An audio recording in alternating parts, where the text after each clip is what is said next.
Cobra अशा नागाला rescue करताना मी सर्पमित्र doctor Amol Mane.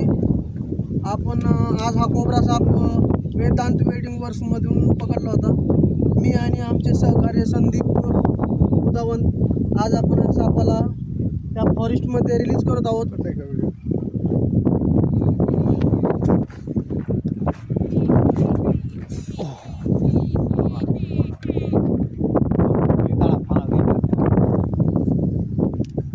हा कोब्रा साप आहे आणि हा साप